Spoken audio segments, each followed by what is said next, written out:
Alors c'est l'histoire d'un directeur d'asile qui vous fait visiter son établissement. Il vous explique qu'il a organisé ses fous par intensité à chaque étage, et il vous dit donc au premier sont internés les fous légers, les débonnaires, au deuxième les maniaques, les toqués, au troisième il a mis les schizophrènes, les fous avancés, au quatrième enfin les fous dangereux. Alors vous lui demandez, vous aussi, mais tiens, qui donc est au cinquième étage ? Oh ben au cinquième étage, c'est mon bureau. En 2022, nous maintenons les traditions d'une petite blague pourrie pour commencer les vidéos importantes. Et je vous propose, mes chers amis, aujourd'hui, de nous rendre au dernier étage du monde de fous dans lequel nous vivons et qui semble bien avoir atteint un stade terminal. Parce que, depuis quelques années, une mutation majeure du néolibéralisme est passée presque inaperçue. Nous connaissons tous, je suis sûr que vous connaissez, BlackRock et, à sa suite, les géants américains de la gestion d'actifs. Mais nous connaissons moins leur rôle et leur expertise dans le système actuel. Et c'est une espèce de chaînon manquant entre les domaines financiers, économiques, politiques, social, sanitaires, et même, on va le voir aujourd'hui, scientifiques. Alors cette vidéo est importante car elle va vous montrer comment on s'est mis à détourner votre santé comme l'on détourne votre portefeuille au nom de l'intérêt général et au profit d'intérêts privés. Alors cette vidéo est importante à cause de ça, et du coup, s'il vous plaît, partagez-la, republiez-la, parlez-en, commentez-la, mettez-lui des pouces bleus. Ça fait 4 ans quand même que je travaille sur BlackRock. Ça fait 2 ans que j'enquête plus particulièrement sur le grand délit d'initié que BlackRock opère, dans une espèce d'indifférence générale, probablement à cause d'une presse indigente et qui est devenue assez incompétente, en tout cas depuis 2008. Et pourtant, si vous voulez, il n'y a rien de nouveau dans ce qui se passe en ce moment. On n'est que dans l'exagération de ce qui était déjà là précédemment. C'est quelque chose que je répète assez souvent. Et là, on en a un exemple énorme. J'ai été rechercher le premier article que j'avais écrit sur BlackRock, qui date de 2018. Je vous dis 4 ans, janvier 2018 même. On est presque à 5 jours près à la date anniversaire. Et j'avais fini mon article. À l'époque, c'était un truc que j'avais adressé à Larry Fink, une réponse à sa lettre que lui avait envoyée à tous les dirigeants de grands groupes mondiaux dont il était un actionnaire de référence. Et j'avais fini en disant « Une fois dans ta jeunesse, Larry, tu as fait perdre 100 millions de dollars à ton employeur. C'était énorme et une bonne leçon. Maintenant que ton employeur est la planète tout entière, quel sera le prix de tes erreurs ? Vraiment, Larry, plus qu'à aucune autre personne, je te souhaite une bonne fortune, car tout ton génie n'y suffira pas. » C'est-à-dire que déjà en 2018, on avait un énorme problème de reconstitution de monopole, qui, encore une fois, passe largement inaperçu, mais on va regarder ça dans le détail. Et depuis 4 ans, en fait, la seule chose qui s'est passée, c'est que la situation qui était déjà pas très rose est devenue totalement incontrôlable. BlackRock est devenu un monstre qui n'est, à mon avis, même plus too big to fail. Ils sont carrément devenus trop gros pour être sauvés et ils se mettent à dévorer leurs enfants. Et ce constat que nous allons faire aujourd'hui permet de comprendre tout un tas de choses qui, sinon, sont totalement insensées. C'est à mon avis une étape fondatrice pour reprendre en main votre santé aussi bien physique que financière, aussi bien morale que mentale, parce que c'est important de comprendre un petit peu les mécaniques à l'œuvre dans des géants absolument massifs et aussi massifs qu'inconnus comme BlackRock. Et alors ils sont pas tout seuls, il y a aussi Vanguard, State Street, qui sont vraiment les 3 géants de la gestion passive. Et pour lever un petit bout de voile, on va étudier 2 situations particulières, 2 aberrations du système qui permettent de lever un petit bout de voile. Ce sont des exemples emblématiques de son dysfonctionnement et on nous pourra peut-être ensuite en tirer quelques leçons générales et faire apparaître quelques ressorts cachés du pouvoir pour mieux échapper à son emprise. Alors on va commencer par ce qui s'est passé le 22 mai 2020, quand paraît dans le Lancet, le Lancet, pardon, une étude au nom un peu alambiqué qui déclare que le traitement à l'hydroxychloroquine du professeur Raoult augmente la mortalité des patients hospitalisés pour cause de Covid. Ça, c'est le point de départ de ce que l'on appellera par la suite le Lancet Gate. Après beaucoup de querelles, nous savons aujourd'hui, d'ailleurs à la suite d'un jugement du Conseil de l'Ordre des médecins, qu'il n'y a rien à reprocher à ce traitement à l'hydroxychloroquine et que les accusations de charlatanisme étaient infondées. On peut se bagarrer autant qu'on veut sur l'efficacité, dans quelles conditions, est-ce que c'est vraiment, est-ce que ça l'est pas. En tout cas, c'est pas nuisible comme ce que prétendait montrer cette étude. Il aura fallu 18 mois pour rétablir cette vérité saccagée en moins de 72 heures. Et les ravages de cette calomnie, eux, ne seront sans doute jamais réparés. Et là, on parle en mort. Je ne sais pas si vous avez entendu l'entretien fleuve du docteur Malone chez Joe Rogan. Alors, ça vaut ce que ça vaut, mais lui, il dit quand même qu'on peut estimer que le fait qu'aux États-Unis, on ait bloqué les traitements précoces, en particulier l'ivermectine et l'hydroxychloroquine, ça pourrait avoir causé la mort de 500 000 personnes. C'est absolument massif. Alors, ça ne veut pas dire que c'est vrai, mais ce sont des modélisations. Il y a en tout cas un énorme scandale sur ces traitements précoces. Et là, on est en plein dedans. Et donc, à cette époque, à peine parue, cette étude du Lancet provoque une espèce de tremblement de terre. Si vous vous rappelez bien, le 23 mai, on a Olivier Véran qui interdit la prescription d'hydroxychloroquine en dehors des essais cliniques. Eux-mêmes sont suspendus en Europe dans le cadre de Discovery et par l'OMS le 26, et la même OMS qui déconseille alors le traitement. Et pourtant, dès ce jour-là, les premières incohérences apparaissent publiquement. En Australie, on se rend compte que l'étude dénombre plus de décès dans ces échantillons qu'il n'y en a dans le pays tout entier. L'étude publie également des statistiques ethniques sur des données remontées en partie d'hôpitaux français. Mais en France, on ne fait pas de statistiques ethniques, c'est interdit. Fait rarissime dans le milieu très feutré des publications scientifiques, on a 100 médecins qui envoient immédiatement une lettre ouverte au Lancet pour dénoncer la supercherie. Et plus rare encore, on a une équipe de chercheurs qui publie quelques semaines plus tard une étude de l'étude pour en démonter les failles méthodologiques. Les résultats sont bien trop homogènes, peut-on lire, et incompatibles avec les spécificités des régions étudiées. Excédés par l'ampleur de l'arnaque, les auteurs de la contre-étude demandent une enquête sur les conditions de relecture au Lancet. On attend toujours. Mais bref, à peine 15 jours après la publication de cette étude censée avoir été relue par un comité, l'étude est retirée. Elle est retirée, c'est pas qu'elle était erronée, c'était un gigantesque faux, inventé sans aucune donnée réelle, réalisé par une obscure société de recueil de données, désormais dissoute, comptant parmi ses dirigeants une ancienne actrice érotique, un spécialiste de science-fiction et propriété d'un médecin qui, quelques années auparavant, avait voulu vendre des pilules qui rendent intelligent. Bref, vous voyez un peu le niveau. Et là, il faut vraiment se poser très sérieusement la question, comment cela a-t-il pu arriver ? Comment est-ce qu'un comité de lecture d'une publication aussi prestigieuse, qui fait partie des 3 très grandes publications médicales au monde, a-t-il pu valider un faux aussi grossier ? À l'époque, je peux dire, même moi, il m'avait fallu un quart d'heure pour comprendre que le truc était foireux. Alors, soyons clairs, il est de notoriété publique que les grands journaux scientifiques laissent de temps en temps passer des études erronées, qu'ils font sans doute valider par des relecteurs très arrangeants, afin de servir des intérêts de gros sous. Mais une étude entièrement bidonnée, au point de n'avoir pas recueilli une seule donnée, franchement, ça s'était jamais vu. Alors comment est-ce qu'une revue comme le Lancet a pu publier un tel torchon ? Comment est-ce que les médias ont pu relayer massivement un faux si grossier que même un journaliste scientifique stagiaire aurait relevé ?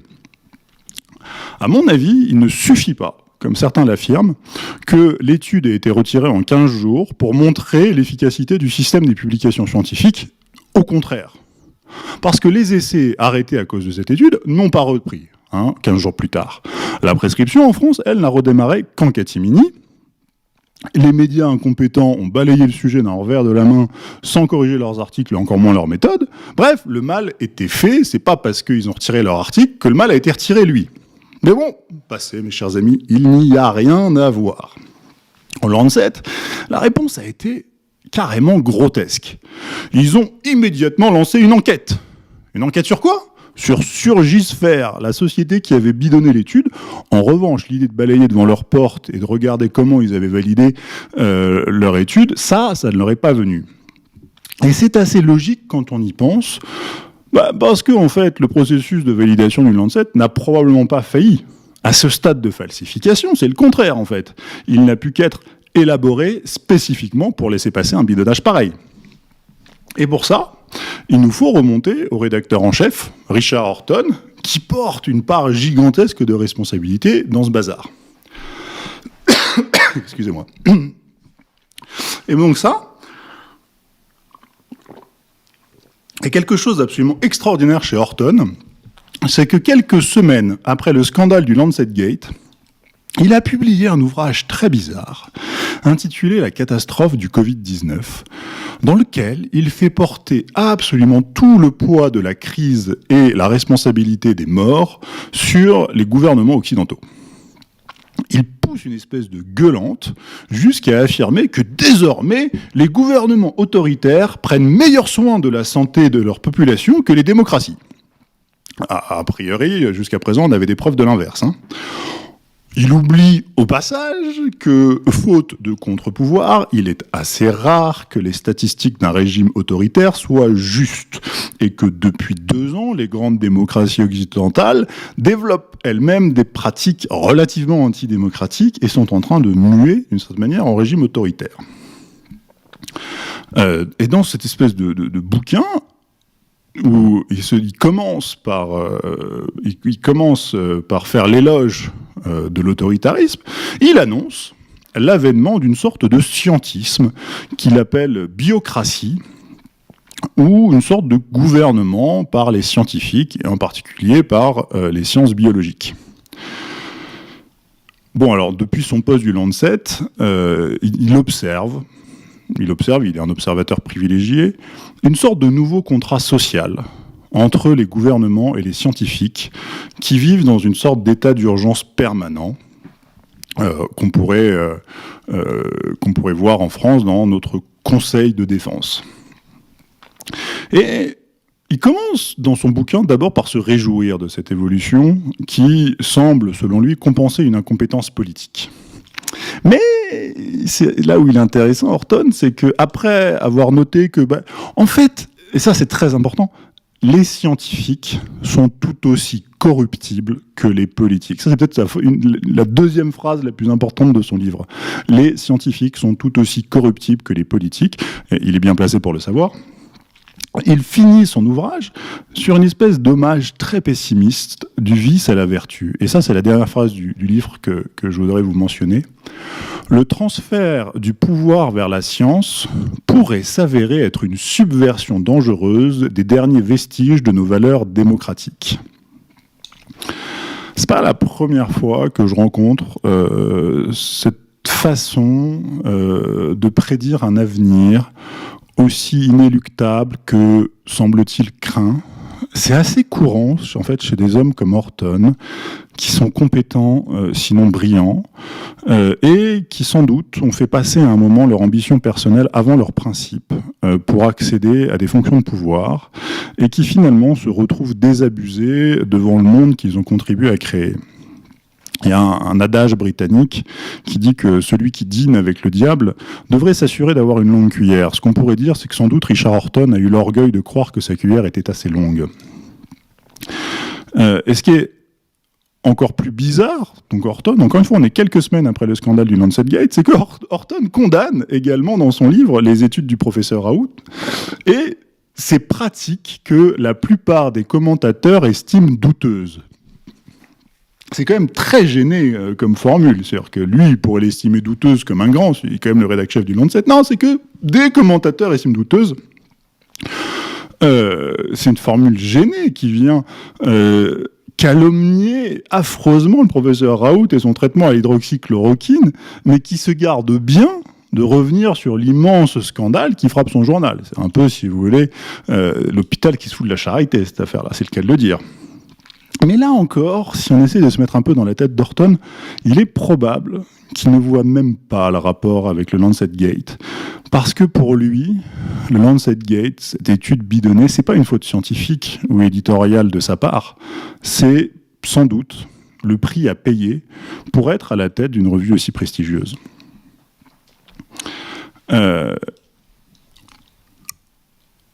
Et pourtant, si vous voulez, Horton est rédacteur du Lancet depuis plus de 20 ans.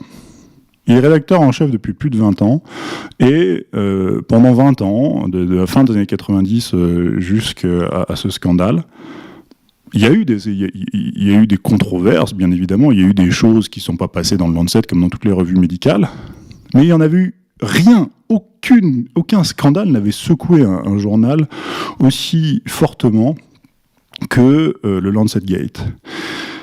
Et ça, on a le droit de se demander s'il n'y a pas quelque chose qui a changé au Lancet récemment, qui fait que ce scandale a pu être possible. Et effectivement, il y a quelque chose qui a changé. Et quelque chose qui a changé à partir de 2018, donc très récemment, je vous rappelle qu'on est en 2020 à l'époque. Et ce qui a changé, c'est son propriétaire final. Plus précisément, son actionnaire de référence, c'est-à-dire celui qui exerce le contrôle sur la société. Alors, on va prendre un instant, je vais vous révéler un secret très très bien gardé. Un secret aussi bien gardé que le bouchon de cristal chez Arsène Lupin ou la lettre volée chez Edgar Poe, c'est-à-dire un secret caché en pleine lumière. Eh bien, mes amis, comme on ne le savait pas, nous vivons dans un système capitaliste. Et quand je dis ça, je ne dis pas que c'est bien ou mal, c'est juste une observation. Nous vivons dans un système capitaliste, et dans un système capitaliste, celui qui a le pouvoir est celui qui détient le capital. Faut-il avoir fait des études ? C'est-à-dire que ce n'est pas le directeur de la société, parce qu'on fait souvent cette erreur, ce n'est pas le client, ce n'est pas le législateur, c'est le propriétaire, le détenteur du capital. Et pourtant, mais tout le monde s'en fiche comme de ses premières chaussettes. Je me semble que personne, ou presque, ne s'est jamais demandé à qui appartenait le Lancet. Bon, déjà parce que tout le monde sait à qui appartient le Lancet. Enfin, tout le monde sait quand on regarde. Le Lancet appartient à une société qui s'appelle Relix. C'est très très moche, mais disons que c'était Elsevier, qui est le groupe historique des publications scientifiques. Et Relix est le premier groupe de publications scientifiques au monde, avec une capitalisation quand même, les amis, de 170 milliards de dollars pour 2 milliards de bénéfices chaque année auprès de clients captifs, rappelons-le. Alors, 170 milliards de dollars de chiffre d'affaires, ça vous dit peut-être pas grand-chose, mais si vous voulez, leur taille les place quand même parmi les 5 plus grands groupes de production de contenu au monde. Et là, je ne parle pas de contenu scientifique, je parle de tout confondu, y compris tout le divertissement, c'est-à-dire qu'ils ne sont pas si loin derrière Netflix et Disney, et ils sont même devant Sony. C'est monstrueux. C'est absolument massif. Et je pense qu'il y a peu de gens qui se rendent compte que les publications scientifiques sont un business extrêmement juteux et qui a été optimisé ces dernières années. À part, bien sûr, les scientifiques eux-mêmes et leurs universités qui, je sais, n'en peuvent plus de payer des abonnements prohibitifs pour accéder à des articles de recherche presque systématiquement financés sur fonds publics. Donc ça, c'est Relix, 170 milliards de chiffre d'affaires, 2 milliards de bénéfices chaque année. Et depuis 2018, on a de nouveaux actionnaires qui se sont invités à la table de Relix, et ces nouveaux actionnaires sont BlackRock, bien évidemment, et plus discret, Artisan Partners, on y reviendra tout à l'heure. Donc BlackRock est rapidement devenu le premier actionnaire de Relix avec 10% du capital. Je précise, pardon, j'aurais dû le faire avant, si vous voulez avoir le texte, les illustrations, cliquez, je vous mets un lien en description, allez voir, il y a un article complet sur le sujet. Vous savez très bien que j'aime bien associer les mots et l'image. Pour moi, c'est complémentaire. On a besoin des deux, donc si et le jeu en vaut la chandelle, vraiment, c'est important ce qu'on est en train de découvrir.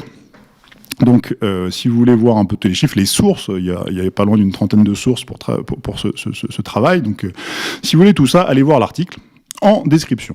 Donc, BlackRock, à partir de 2018, monte au capital de Relix et prend 10% du capital.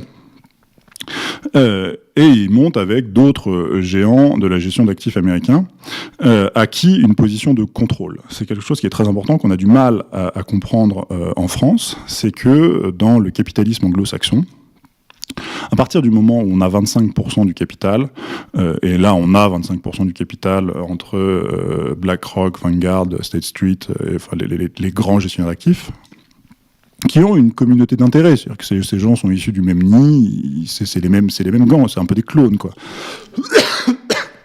Alors c'est pas tout à fait vrai, ça leur arrive de s'opposer, mais quand même. Et du coup, donc il faut bien comprendre dans le capitalisme anglo-saxon que dès lors que vous avez 25% du capital d'une société, on estime que vous en avez le contrôle. Ça fait bizarre, en France on pense que c'est 50%, mais il faut voir que le capitalisme anglo-saxon est beaucoup plus éclaté, les capitaux sont beaucoup plus dilués qu'en France et en Europe continentale en général, et du coup on arrive à contrôler une société avec beaucoup moins de parts. Bref, BlackRock et les autres géants de la gestion d'actifs ont acquis récemment une position de contrôle de Relix. Il se trouve que BlackRock est également le deuxième actionnaire de Pfizer, ou encore de Johnson & Johnson, ou encore de Merck MSD. Juste derrière, qui donc? Bien sûr, Vanguard, et juste devant, qui donc? Bien sûr, State Street, les autres géants américains de la gestion d'actifs, qui partagent, comme je vous le disais, les mêmes intérêts stratégiques. Et donc, ce sont donc les mêmes géants de la gestion d'actifs, ces géants passifs, qui ne le sont pas tant que ça, vous allez voir, qui sont en position de contrôle des grands groupes cotés, qui commercialisent les vaccins contre le Covid, mais qui contrôlent également, le Lancet. Ça, c'est un peu un conflit d'intérêts mouse. Parce que quand on y pense 2 secondes, il serait impensable que le directeur du Lancet assume également des fonctions de direction chez Pfizer ou chez Johnson & Johnson. Mais ici, c'est pire encore, parce que un directeur, ça se change, on peut le virer. Une pression publique peut amener à sa démission. Mais dans notre cas, c'est celui qui nomme le directeur de Relix qui est également celui qui nomme le directeur de Pfizer. Cette simple observation du contrôle final par le même groupe d'actionnaires d'une société pharmaceutique majeure et du premier éditeur scientifique mondial censé en contrôler les recherches, en partie en tout cas, suffit à faire peser une tension absolument malsaine et inacceptable entre l'intérêt général de la recherche médicale et les intérêts privés pharmaceutiques. C'est-à-dire qu'au lieu d'avoir des intérêts alignés, là, on a des intérêts qui divergent. Et divergent, c'est énorme. À ce stade, vous pourriez me répondre que, d'accord, mais des géants comme BlackRock, ils font, comme je vous le disais, essentiellement de la gestion passive. Alors chez BlackRock, c'est pas tout à fait vrai, hein. Ils font moitié de gestion passive et moitié de gestion active. Ce qui leur permet, comme cela, effectivement, de monter au capital de certains groupes quand ça les intéresse. Mais que bref, en tout cas, pour leur branche passive, ils interviennent pas vraiment dans la gestion des sociétés qu'ils détiennent. Ça, c'est un truc que j'entends tout le temps, qui est une faute assez grossière, parce que, au contraire, en fait, une gestion passive impose une participation active. Si vous voulez, BlackRock, Vanguard, State Street détiennent une position de contrôle sur Pfizer pour leurs millions de clients qui ont choisi d'investir sur le S&P 500, donc l'indice de référence américain, sans se préoccuper particulièrement de savoir si Pfizer était bien géré, ou Johnson ou Merck. Sur eux, ils ont dû dire, moi, je veux investir sur le marché américain, donc je vais investir dans le S&P. Mais Pfizer, ils ne se sont pas posé la question. Et ils ont délégué leur pouvoir d'actionnaire, c'est très important ça. À chaque fois que vous investissez dans un tracker ou dans un ETF d'un indice, vous déléguez votre pouvoir d'actionnaire, parce qu'un actionnaire a un pouvoir, au fond qui gère l'ETF. C'est-à-dire qu'en fait, BlackRock, Vanguard et State Street détiennent une position de contrôle sur Pfizer pour leurs millions de clients qui ont choisi d'investir sur le S&P, sans se préoccuper de savoir, comme je vous le disais, si Pfizer était bien géré. Et ils n'ont pas le choix, en fait. BlackRock est bloqué. Tant que Pfizer fait partie du S&P 500, ils ne peuvent pas vendre leur part. S'ils ne sont pas contents de la gestion du groupe, ils ne peuvent pas aller voir un autre. C'est quelque chose, si vous voulez, jusqu'à l'avènement de la gestion passive et des ETF, c'était comme ça que ça marchait généralement un actionnaire. Un actionnaire faisait généralement part de son mécontentement en claquant la porte et en se barrant. Vous avez toujours eu des actionnaires activistes, vous avez toujours eu ça, mais vous aviez quand même une pratique qui était de se dire que les patrons des grands groupes défendaient leurs actionnaires, et puis les actionnaires exprimaient leur mécontentement en se barrant. Là, ils ne peuvent pas le faire. Ça veut dire quoi ? Ça veut dire que, faute de pouvoir retirer leurs investissements, ils n'ont pas d'autre choix que de peser dans les décisions opérationnelles. Donc quand on vous dit « Ah, ben c'est de la gestion passive, donc ça ne les intéresse pas », non, c'est l'inverse en fait. Ils sont obligés de peser dans les décisions opérationnelles puisqu'ils ne peuvent pas activement gérer leur portefeuille et dire « Ben non, toi, tu fais des conneries, donc je vais désinvestir pour investir chez toi qui travaille mieux. » Alors, ne me faites pas dire ce que j'ai pas dit. Ça ne veut pas dire que le PDG de Pfizer ou de Relix va décrocher son téléphone à chaque fois qu'il veut bouger son petit doigt. Vous allez voir, c'est beaucoup plus efficace que ça. Mais avant de voir ça, on va faire un petit détour par les chiffres pour bien comprendre un peu ce qu'on a là. Chez BlackRock, on a 9 500 milliards de dollars d'actifs sous gestion. Chez Vanguard, on suit pas très loin derrière, avec 7 200 milliards. Et State Street ferme le podium avec 3 500 milliards, qui sont des montants en très très forte progression. BlackRock, il y a 4 ans, quand j'ai commencé, ils avaient 6 000 milliards. À ce stade, quand on est déjà un monstre pareil, passer de 6 000 à 9 500 milliards d'actifs sous gestion, c'est monumental. Il faut encore ajouter à cela 21 600 milliards d'actifs qui sont indirectement gérés par BlackRock via ses algorithmes et son intelligence artificielle qu'ils appellent Aladdin. Et vous avez 3 acteurs issus du même nid, comme je vous l'ai dit, qui détiennent ou contrôlent 42 000 milliards d'actifs. C'est-à-dire 15 fois le CAC 40 au complet. Et ça, c'est bien assez pour exercer une emprise globale sur l'économie occidentale, voire mondiale, dans son ensemble. Alors c'est quand même plus occidental, ils n'ont pas le même poids en Chine, mais quand même.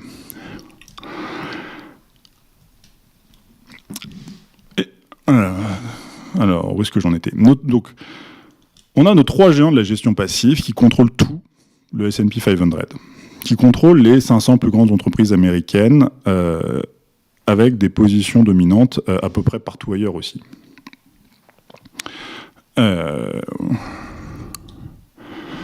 du coup, si vous voulez, il faut bien comprendre la manière dont fonctionnent ces sociétés, c'est que cette reconstitution du monopole qui a été opérée par BlackRock, Vanguard et State Street leur permet des comportements en fait, qui nous ramènent à l'époque des barons voleurs, à l'époque du Gilded Age de Mark Twain, et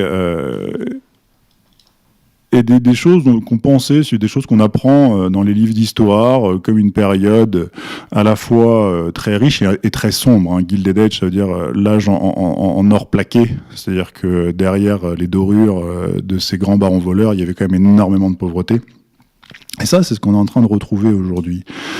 On est en train de retrouver ce monopole qui fonctionne comme ça. Si vous voulez, imaginez le jeune Albert Bourla. Albert Bourla, c'est le PDG de Pfizer dans les années 2010. C'est un cadre très prometteur et très ambitieux de Pfizer. Imaginez un gars qui a travaillé d'arrache-pied pendant 20 ans pour arriver jusqu'aux portes convoitées du conseil exécutif du groupe. Il est d'origine modeste, il a fait absolument tous les sacrifices, il a accompli toutes les basses besognes, il a aussi écrasé tous les concurrents, il a avalé toutes les couleuvres, il a fait tout ce qu'il fallait faire, bonne ou mauvaise. Et il ne lui reste plus qu'une étape avant d'accéder au Graal, avant d'arriver au comité exécutif d'une grande boîte du S&P 500, mais il faut que les actionnaires de référence valident sa nomination. Il faut qu'il soit adoubé par BlackRock, le Vanguard et State Street. Si ces gens disent oui, ce sera sa consécration. Mais s'ils disent non, ce sera la fin. Il ne pourra pas aller vendre ses talents à un autre groupe de la taille de Pfizer, puisque ces autres groupes sont aussi contrôlés par BlackRock et consorts. Alors, bien évidemment, vous avez de nombreux cadres qui font passer leurs principes avant leur ambition. Mais il en suffit d'une poignée qui fasse l'inverse. Et si on regarde l'étude de l'activité de ces géants dans les assemblées d'actionnaires, ce qu'on appelle le stewardship, on trouve que c'est bien ça, en fait. Ils agissent essentiellement sur les votes des personnes clés. C'est un truc que j'avais creusé il y a 1 an et demi, il y a un peu plus d'1 an. Et à cette époque-là, rien que sur le premier semestre 2020, BlackRock s'était opposé à 120 nominations de directeurs dans les assemblées de 330 grands groupes américains qui présentaient des nouveaux directeurs. Ce que je veux dire, c'est que c'est énorme. C'est un levier qu'ils utilisent massivement et qui a des relents très mafieux. C'est-à-dire que, pour le dire simplement, c'est vous êtes avec nous ou vous êtes contre nous. Mais il n'y a plus de mesure. Et ça, c'est la première façon qu'a un géant comme BlackRock d'influer à moindre frais sur l'activité de grands groupes. Et vous en avez une deuxième qui est tout aussi mafieuse, qui est un petit peu la stratégie du porte-flingue pour le sale boulot. Hein, c'est que lorsque les affaires deviennent un peu plus pressantes et qu'on n'a pas le temps d'attendre les nominations de directeurs, ou que ces mêmes directeurs commencent à aller dans une direction qui ne nous plaît pas, on exécute. On exécute et ça tombe bien. Quand je dis on exécute socialement. Hein, je ne dis pas qu'on est encore sur la balle dans la tête. Ça viendra peut-être, j'en sais rien. Mais ce qui est bien, c'est qu'on a un exemple tout récent et tout emblématique en France avec Danone. Je ne sais pas si vous vous rappelez de cette affaire-là. Lorsque son patron emblématique, lui aussi, et charismatique, Emmanuel Faber, a été débarqué. Faber a été débarqué à l'hiver dernier après une espèce de guerre menée par 2 fonds activistes, Bluebell Capital et Artisan Partners, les mêmes artisans qui sont montés aussi chez Relix et le Lancet. Et ces 2 fonds, derrière des discours alambiqués, trouvaient simplement que Danone ne leur rapportait pas assez de fric et consacrait trop d'argent à la RSE. Bien sûr, ces fonds de très mauvaise presse partout dans le monde, et ils nous ont bien montré ce que c'était que le capitalisme inclusif. C'était surtout d'inclure plus de profits pour ceux qui avaient déjà tout. Et ces fonds sont de taille particulièrement modeste par rapport aux géants de type BlackRock, et ils ne montent jamais qu'à hauteur de 1, 2, peut-être 3% du capital de groupes mondialisés comme Danone.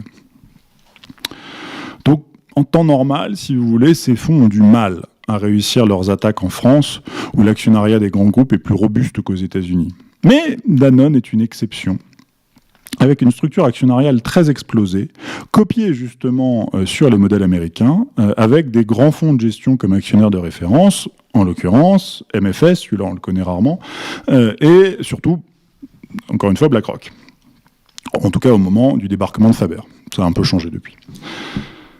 Ce qu'il faut bien comprendre, c'est pour que Bluebell et Artisan aient pu réussir leur petite guéguerre, il fallait que BlackRock et MFS laissent faire. Il fallait que les patrons acceptent. Sinon, il leur suffisait de lever un doigt et les mecs étaient dehors, si vous voulez. En fait, c'est ça, d'avoir le contrôle. C'est même la définition. Et donc, on se rend compte, si vous voulez, avec un exemple comme l'exemple absolument emblématique de Danone et du débarquement de Faber, que en fait, BlackRock, qui promeut une transition radicale vers un capitalisme inclusif, ils ne pouvaient pas risquer le scandale de punir eux-mêmes le patron de Danone pour une RSE trop généreuse. Ils ne pouvaient pas laisser apparaître trop clairement cette espèce de grosse arnaque de capitalisme inclusif et vert. Et du coup, c'est Artisan et Bluebell qui ont fait le sale boulot. Et donc ça, est-ce que ça a pu se passer? Revenons à Relix. Est-ce que ça a pu se passer au Lancet? Est-ce que ça a pu se passer au Lancet où Artisan Partners est monté au capital de Relix en même temps que BlackRock? Et oui, donc c'est bien le même fonds activiste qui a mené la guerre chez Danone qui, tout d'un coup, monte chez Relix.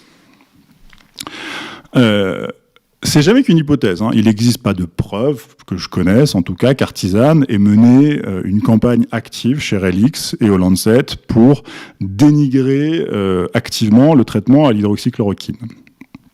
Mais on sait. On a les preuves que ces pratiques existent, qu'elles sont là. On l'a vu pour le coup en première main avec Danone. On sait que les fonds activistes type Artisan ne montent pas au capital de groupe sans un objectif précis.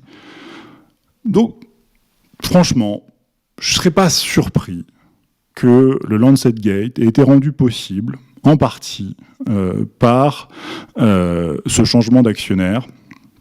Parce que tout simplement, ce ne serait pas la première fois. C'est-à-dire que c'est un peu business as usual dans le milieu.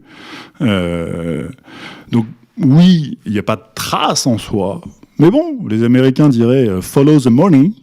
Et moi, je me borne, si vous voulez, à souligner à qui profite le crime. Parce que la question qu'on se pose maintenant, c'est est-ce que Pfizer avait besoin de ça? Donc on a BlackRock qui est à la fois en position de contrôle chez Relix, au Lancet et chez Pfizer. Est-ce que Pfizer avait besoin qu'on lui nettoie la place? Après tout, c'est quand même des grands garçons, Pfizer. Alors, vous vous représentez peut-être Pfizer comme une entreprise ultra innovante, riche, beaucoup de succès, grande pharma, avec des blouses blanches, des découvertes formidables, avec que des PhD, des gens qui ont fait 15 ans d'études. Alors, c'est pas ça, Pfizer. C'est pas ça du tout. La réalité, c'est que Pfizer... Déjà, la réalité, si vous êtes rentré dans une pharmacie américaine, c'est que on se rapproche du fast-food.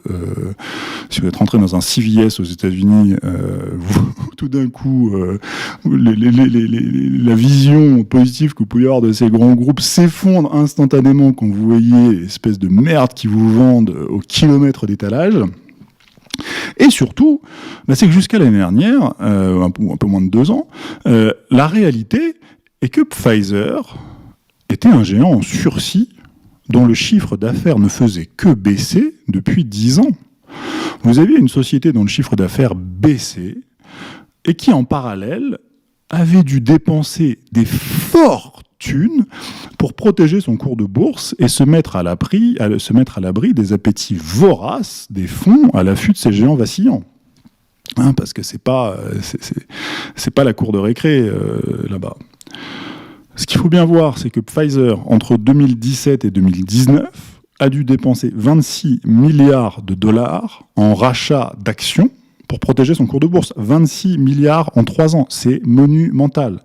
Si vous ajoutez les dividendes versés, Pfizer aura reversé davantage d'argent à ses actionnaires que la totalité de leurs profits pendant ces 3 années. C'est-à-dire que ces gens ont donné plus que 100% de la valeur créée à leurs actionnaires. Les salariés, on s'en fout, le développement, on s'en fout, le reste, on s'en fout. Enfin, ça, c'était jusqu'au mois de janvier 2020, parce qu'en janvier 2020, Albert Bourla nous a annoncé fort opportunément qu'il suspendait son programme de rachat de titres, qu'il a repris depuis, parce qu'avec tout le fric qui se font, ils peuvent bien redonner un peu leurs actionnaires.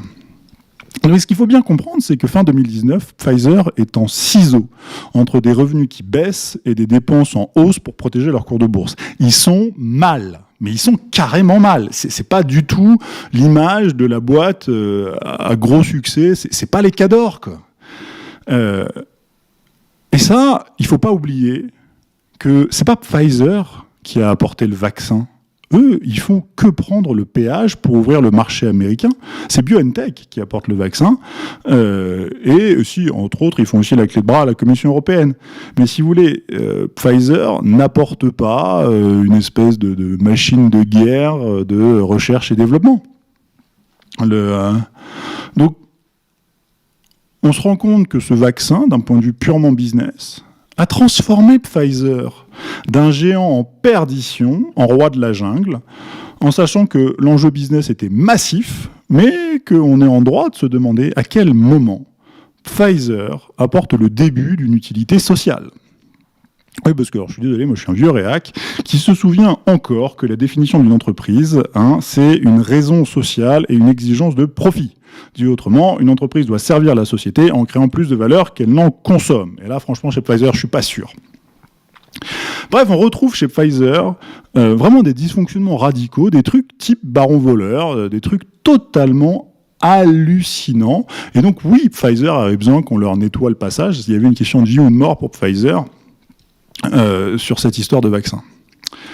Je vous ai dit que j'avais 2 exemples. On va se dépêcher un peu parce que cette vidéo est déjà très longue et que, si j'ai encore un peu de batterie, mais on va regarder un concurrent de Pfizer, c'est-à-dire Merck. On va se demander maintenant pourquoi Merck MSD a renié son ivermectine. La question, c'est parce que pour que Pfizer ait le champ libre sur ces vaccins, il fallait encore qu'aucun traitement précoce ne leur ôte la majeure partie de leur utilité. C'est-à-dire que si la plupart des gens pouvaient simplement se soigner avec un traitement précoce type ivermectine ou chloroquine, le vaccin, il n'y avait plus besoin. Et là, le 4 février 2021, on a un truc vachement intéressant qui se passe, c'est que Merck se tire une balle dans le pied et publie un communiqué pour affirmer que, non, l'ivermectine ne permet pas à leur connaissance de soigner le Covid, d'ailleurs, il ne faut pas le faire. En contradiction totale avec, alors aujourd'hui on est à 73 études différentes qui montrent de manière non ambiguë que non, l'ivermectine ça marche, il n'y a pas de problème en fait. Mais Merck, qui produit l'ivermectine, non, nous on vous dit ça marche pas. C'est pas rien quand même si vous voulez, quand vous avez le producteur qui dit non, on va pas faire. Bien évidemment, Merck a la même structure actionnariale que BlackRock, les mêmes décisionnaires finaux, les mêmes BlackRock, les mêmes Vanguard, les mêmes State Street, qui sont exactement dans les mêmes positions de contrôle monopolistique. Robert Malone, qui est donc un très grand spécialiste des vaccins d'ARN messager, a souligné chez Joe Rogan il n'y a pas très longtemps, mais très récemment, qu'il y avait eu de très très fortes pressions de la CDC américaine pour enterrer l'ivermectine en même temps que l'hydroxychloroquine. Est-ce qu'il faut d'ailleurs souligner que l'ancien commissionnaire, le commissionnaire c'est le patron de la CDC, donc le gendarme sanitaire américain, Scott Gottlieb, qui était commissionnaire jusqu'en 2019, il est sorti de la CDC pour passer directement au conseil d'administration de Pfizer, juste après son mandat. Et ce qu'il faut rappeler également, que l'ivermectine aurait assuré un prestige important à Merck, mais pas beaucoup d'argent pour un traitement qui, si on en croit Malone, je n'ai pas trop de problème à le croire, trouve que ça se vend en gros à moins d'1 centime la dose. Donc on est dans une situation où si on continue toujours à suivre l'argent et voir derrière les conflits et comment est-ce que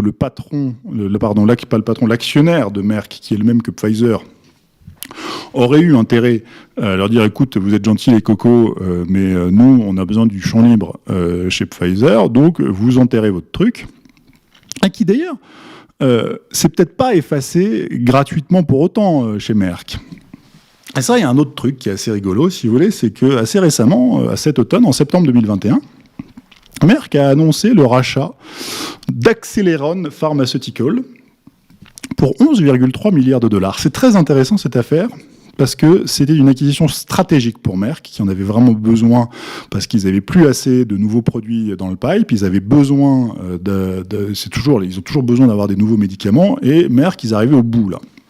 Donc c'est une acquisition importante dont ils avaient besoin, et qui s'est faite en dépit d'un des actionnaires de référence d'Acceleron, qui s'appelle, on s'en fout, mais c'est Avoro Capital, qui avait 7% d'Acceleron, et qui, en septembre, a fait savoir qu'ils n'étaient absolument pas vendeurs, et certainement pas au prix que proposait Merck, qui était de $180 par action, et qui, en gros, valorisait, selon eux, Acceleron, au moins 2 milliards de dollars de moins que ce qu'ils pensaient que ça valait. Donc eux, ils disent, nous, on s'en fout, on n'est pas pressé, on n'est pas vendeur. Généralement, dans ces cas-là, quand vous avez un actionnaire qui n'est pas content, chacun fait un tour sur soi-même, et on revient avec une offre un peu meilleure. Là, pas du tout. Les 180 dollars ont été acceptés. Alors, est-ce que BlackRock, encore autre actionnaire de référence, aurait pu faire pression pour forcer la vente à prix réduit? Est-ce que BlackRock a pu ensuite faciliter l'émission obligataire de Merck pour finaliser l'acquisition? Ce ne serait pas la première fois. Alors là, il faut que je fasse une pause dans ma vidéo. Donc, on reprend tout à l'heure. Donc, on vient de voir que BlackRock était une plaque tournante qui avait réussi avec Vanguard et State Street à reconstituer une situation de monopole au-dessus des sociétés, c'est-à-dire qu'au-dessus de sociétés qui sont en concurrence apparente, vous avez les mêmes actionnaires de contrôle qui peuvent distribuer le jeu à leur guise et où peut-être on peut estimer que l'actionnaire a joué pour que Merck abandonne son ivermectine avec un petit bonbon par la suite où on leur a facilité l'acquisition derrière d'Acceleron Pharma. Je précise bien, si vous voulez, que bien sûr ce sont des conjectures. Il n'y a pas de preuves établies à ce que j'avance, il n'y a aucun problème. Mais pensez que ces comportements ne sont pas habituels, et même la norme, en fait, ça revient à croire que vous pouvez mettre un mangeur compulsif au régime, vous le mettez au régime, et ensuite vous le placez devant un buffet de plats fins en libre service et à volonté, et vous supposez qu'il ne succombera pas à son vice. Ah oui ? C'est sûr que c'est pas impossible, et c'est sûr que tant que vous n'avez pas accès au buffet, vous pouvez pas voir, et vous savez pas forcément qui a descendu le buffet. Mais on sait très bien que dans la pratique, ces choses-là n'arrivent pas. Là, c'est pareil. C'est pas parce qu'on n'a pas les preuves ici précisément qu'on ne connaît pas les pratiques et qu'on ne connaît pas les pentes. Les pentes des situations de chacun. C'est comme ça que fonctionne le capitalisme. C'était Pfizer, c'était manger ou être mangé. BlackRock, c'est manger ou être mangé. Et ce qui est assez intéressant, c'est que cette espèce de capitalisme carnassier et de très forte concurrence a muté, et ça, il n'y a pas tant de monde que ça qui le perçoivent précisément. Ça a muté en fait dans son inverse, c'est-à-dire la reconstitution de très grands monopoles, encore une fois, qui font penser à l'Amérique de la fin du 19e siècle et du début du 20e, avant 1910, ou à un côté même plus soviétique aujourd'hui. Et donc, bien évidemment, une fois que vous avez dit, d'accord, BlackRock, c'est BlackRock qui tient les ficelles, mais il y a qui derrière BlackRock ? On peut continuer longtemps comme ça. Parce que, quand on y pense, on pourrait d'abord croire que BlackRock sert des dizaines de millions de clients particuliers, et qu'à la limite, c'est vachement bien. C'est plus Rockefeller, mais c'est Monsieur Tout-le-Monde qui profite du crime, tant pis pour vous. Si vous n'êtes pas content de BlackRock, vous n'aviez qu'à investir vous-même dans Pfizer ou les bons fonds de BlackRock, et si vous n'êtes pas content, vos gueules, tant pis pour vous. Alors, c'est d'assez courte vue, et il faut bien voir que ce que certains peuvent éventuellement gagner d'un côté est plus que perdu de l'autre, ce que vous pouvez gagner en revenus en plaçant dans vos fonds BlackRock, vous le perdez bien davantage en destruction des tissus économiques, en perte de souveraineté, en défaillance de biens publics comme l'hôpital. C'est-à-dire que ce qui vous donne d'une main, ils font plus que vous le reprendre de l'autre. Et quand bien même, si vous voulez, s'arrêter aux clients de BlackRock, c'est méconnaître très profondément la fonction de ces géants type BlackRock dans le système actuel.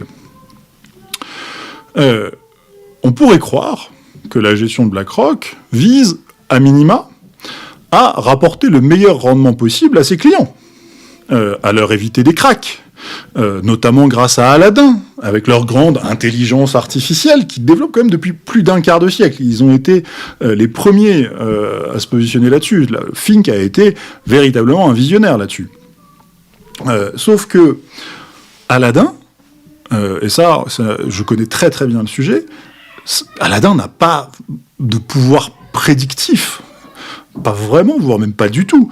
Le génie de la lampe n'exauce les vœux que dans les films et sur les brochures des banquiers, si vous voulez. Mais Aladdin n'a pas permis à BlackRock d'éviter la crise de 2008 ou de mieux la traverser. Et sans le sauvetage de la Fed, ils auraient sombré dans la banqueroute comme les autres. En 2020, ça a été les premiers à devoir être sauvés par la Fed. Et pourtant, BlackRock est sorti de la crise de 2008 en sauveur, avec le statut de roi. Encore une fois, c'est Larry, c'est le king à Wall Street, d'autant plus qu'il n'y est pas. Donc non seulement avec le statut de roi, mais également le statut de faiseur de roi, on en a déjà parlé. Et alors on pense généralement que c'est la capacité financière de BlackRock, avec ses milliers de milliards d'actifs sous gestion, qui leur a permis de sauver Wall Street. C'est pas totalement faux, oui, mais c'est rater l'éléphant dans la pièce. On pense ça, bah oui, parce que c'est l'habitude, historiquement c'était un peu comme ça. Mais ce qui s'est passé en 2008 est très différent. En fait, le nom d'Aladin pour leur intelligence artificielle est très très mal choisi. Ils auraient dû appeler ça Léon le nettoyeur. Parce que si Aladdin n'a aucun pouvoir prédictif sérieux, l'algorithme est en revanche un outil hors pair pour faire le ménage après coup.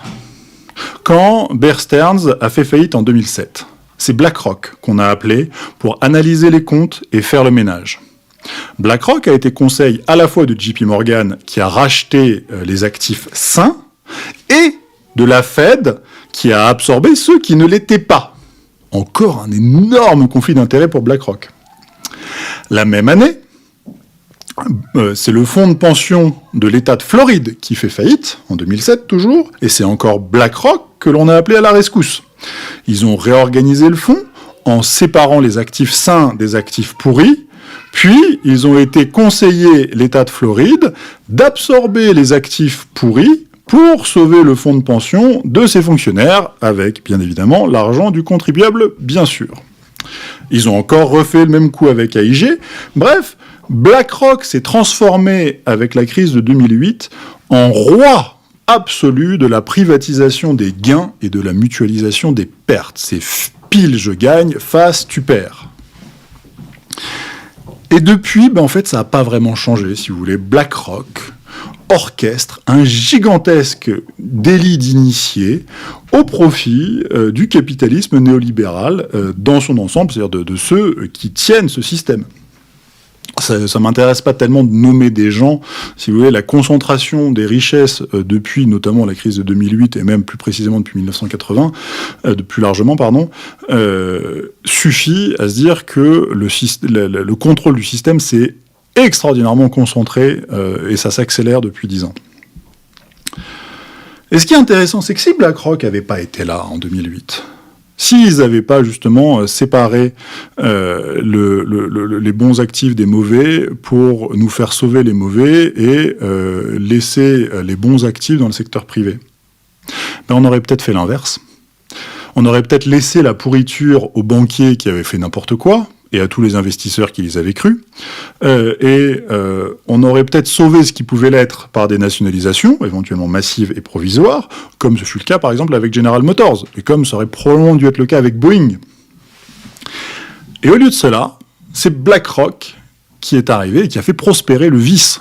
C'est-à-dire que les gens qui ont fait advenir la crise ont gardé la bonne partie et ils nous ont laissé la pourriture. Encore une fois, c'est pile je gagne, face tu perds. C'est mutualisation des pertes, privatisation des gains.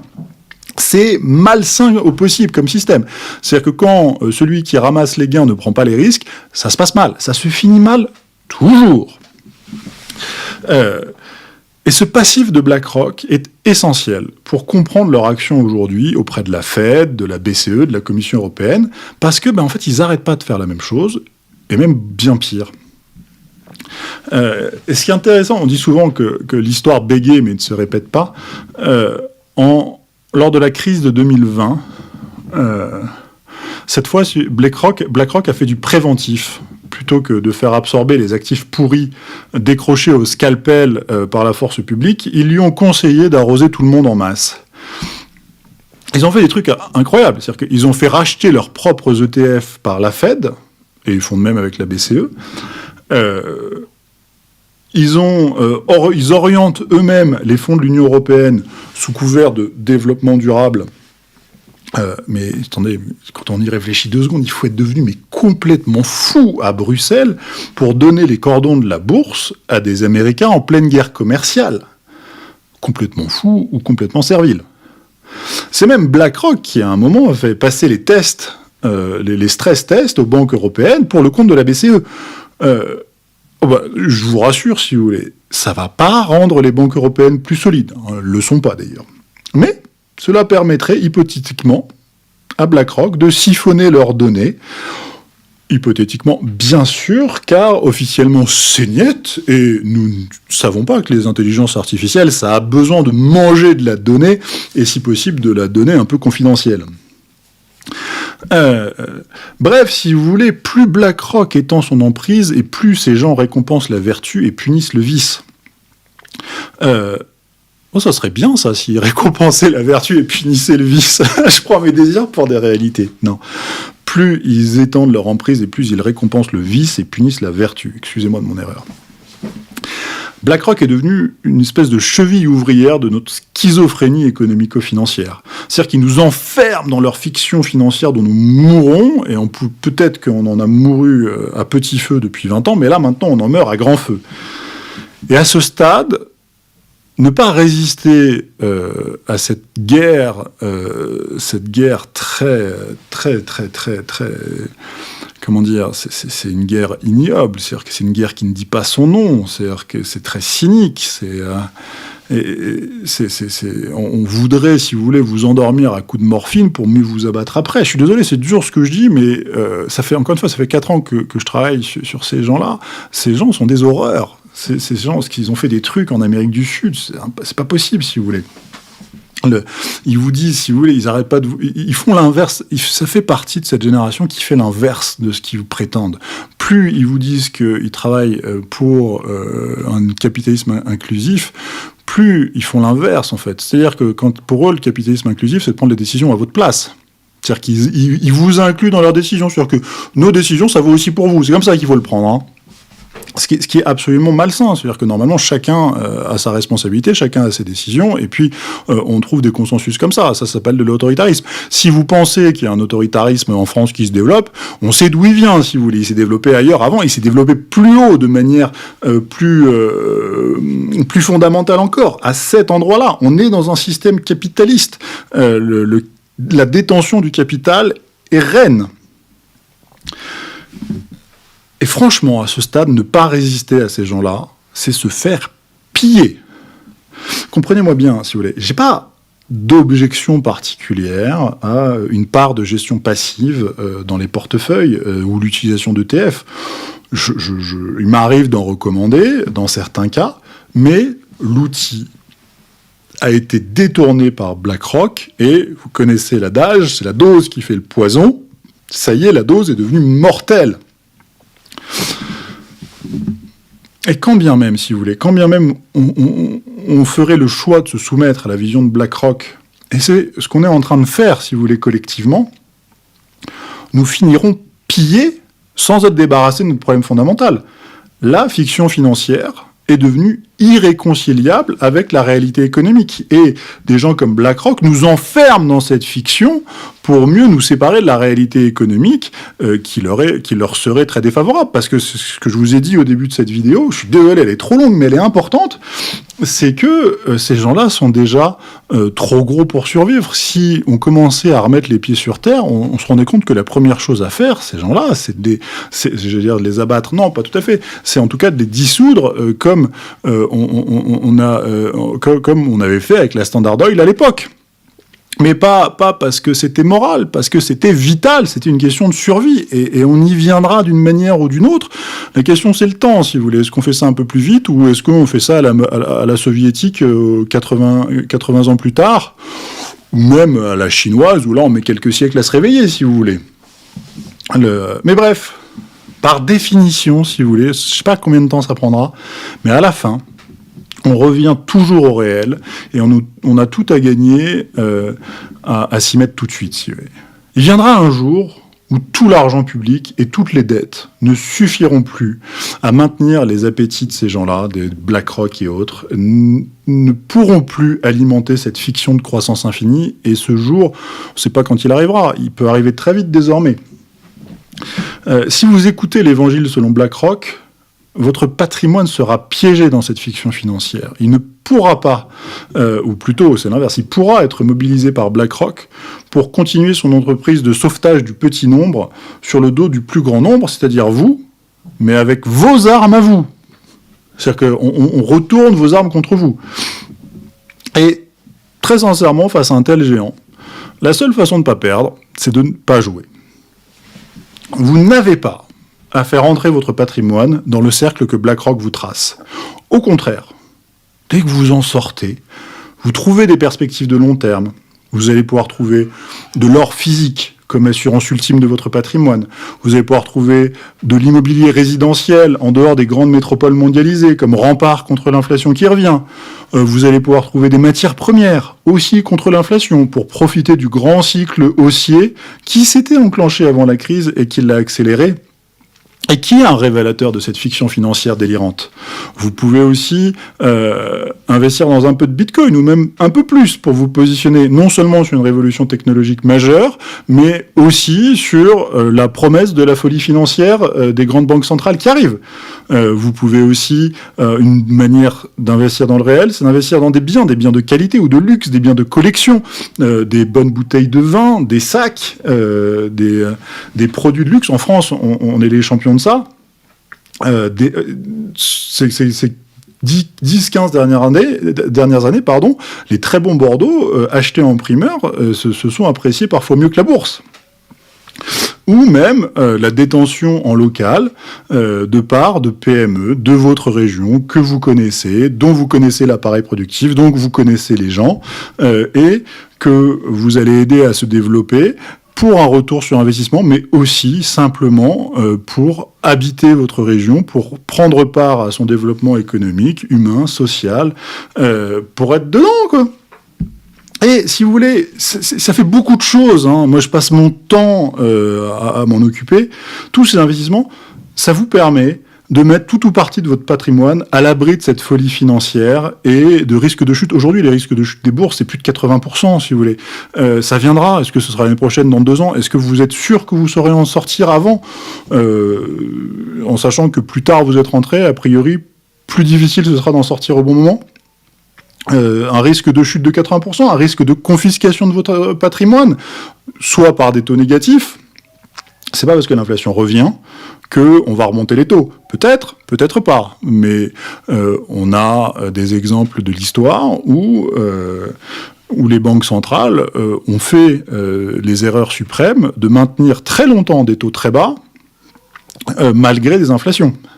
Généralement, ça se termine en Weimar. On est d'accord. Mais bon, ou tout simplement de la ponction de vos comptes. Hein. C'est fait un truc, moi je me souviens en 2009-2010, c'était ce que des gens sérieux, hein, ce que des gens au BCG, le Boston Consulting Group, au FMI, à la BRI, la Banque des règlements internationaux, préconisaient. Alors c'était des gens, des analystes très froids, qui n'avaient absolument aucune conscience politique derrière, mais qui disaient le système est déséquilibré, il y a trop de capital, il faut amputer du capital, aller le chercher chez les gens qui sont responsables de cette enflure, c'est trop compliqué, donc on va le prendre, on va se servir là où c'est le plus facile, on va ponctionner les comptes de tout le monde. Ces choses-là peuvent venir, elles peuvent arriver, mais ça peut arriver, mais ça peut aussi se protéger, on peut se mettre à l'abri de ces choses-là, et c'est un cercle vertueux qu'il faut retrouver, c'est un cercle vertueux qui est un miroir inverse de ces prédateurs, et je sais bien que mes analyses sont rarement très gaies, c'est rarement youhou oui, non, demain n'est pas très rose, on est d'accord, mais vous savez ce qu'on dit, hein, le bonheur est dans sa poursuite, et à mon avis, tout le pessimisme qu'on peut avoir dans l'analyse peut être contrebalancé par une action dans le réel, un peu tous les jours, où on fait l'effort de reprendre un peu sa santé, son patrimoine en main. C'est Bruno Berthez qui parle d'isomorphisme.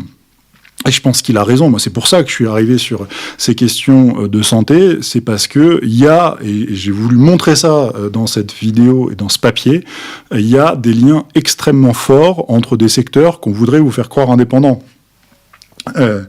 Et ça, si vous voulez, à nous de résister. Et vous connaissez le mot de Camus. J'aime bien finir mes vidéos et mes lettres avec ça. Hein, la révolte et la grâce. Bon, la grâce, c'est pas, ça vient pas comme ça. Reste la révolte. Et il y a beaucoup de vertus à la révolte, et non pas la révolte qui divise, comme dirait Camus, mais la révolte qui unit contre sa condition. Parce qu'on est tous dans le même bateau, en fait. Hein. Et moi, je pense que ça suffit. Partagez cette vidéo qui est déjà beaucoup trop longue, mais à mon avis importante, commentez-la. Et moi, je vous dis à votre bonne fortune.